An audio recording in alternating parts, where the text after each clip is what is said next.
Namaskar friends. Today we will see units and measurements. This is the first chapter of physics. So introduction of physics. Physics is a quantitative science where we can measure various physical quantities during experiments. So आपण आपल्या जीवनामध्ये बघतो की त्यामध्ये समजा आपल्याला लांबी मोजायची असेल तर मीटरमध्ये मोजतो किंवा आपण डेली जे दूध घेतो ते लिटरमध्ये घेतो.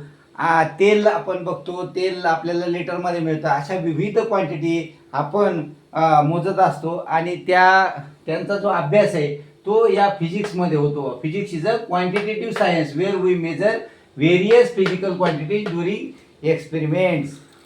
आता आपण त्याच्या पुढचं महत्त्वाचं पॉईंट बघणार आहे सिस्टीम ऑफ युनिट्स. आता हे काही वेगवेगळ्या मेजरमेंट वेगवेगळ्या क्वांटिटी मेजर करण्यासाठी आपल्याला काही सिस्टीम ऑफ युनिट्स आपण पाहतो. ते म्हणजे C G S unit. C G S म्हणजे सेंटीमीटर, ग्रॅम आणि सेकंद.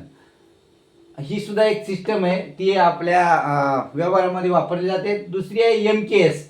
ही कॉमनली यूज होणारी सिस्टम आहे. एम के एस मीटर, किलोग्रॅम आणि सेकंद अशी ही सिस्टम आहे. लांबी मीटरमध्ये, वजन किलोग्रॅममध्ये आणि टाईम आहे सेकंदमध्ये. तसंच ही जी ब्रिटिश सिस्टम आहे फूट, पाऊंड आणि सेकंद.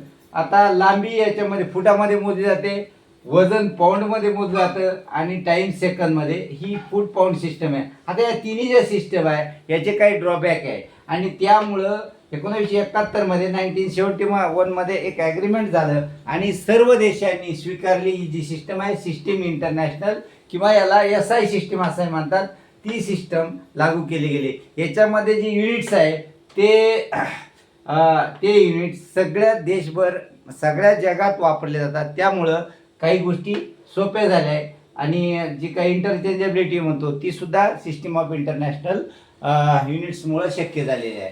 आता आपण पुढचा पॉईंट बघूया फंडामेंटल क्वांटिटी. आता फंडामेंटल क्वांटिटी कशा म्हणायच्या तर the physical quantity which do not depend on any other physical quantities for their measurement is non as fundamental quantity. म्हणजे या ज्या क्वांटिटी आहे या मोजण्यासाठी कुठल्याही दुसऱ्या फिजिकल क्वांटिटीवरती अवलंबून नाही. जसं एक्झाम्पल आहे लेंथ. आता लांबी जर तुम्हाला मोजायची असेल तर ती कशावरती अवलंबून नाही, कोणत्याही दुसऱ्या क्वांटिटीवर अवलंबून नाही.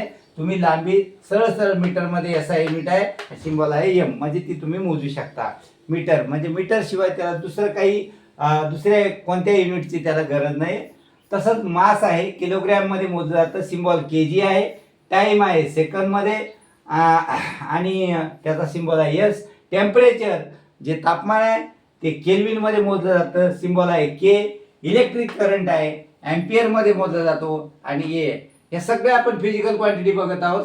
दुसरी आहे ल्युमिनस इंटेन्सिटी जी कॅन्डेलामध्ये मोजली जातं, जी आपली बल्बची इंटेन्सिटी आहे कॅन्डेलामध्ये मोजली जाते. अमाऊंट ऑफ सबस्टन्स हा केमिस्ट्रीशी संबंधित आहे, तो मोलमध्ये मोजला जातं, सिम्बॉल आहे MOL मोल. So this is today's all about the units and measurement.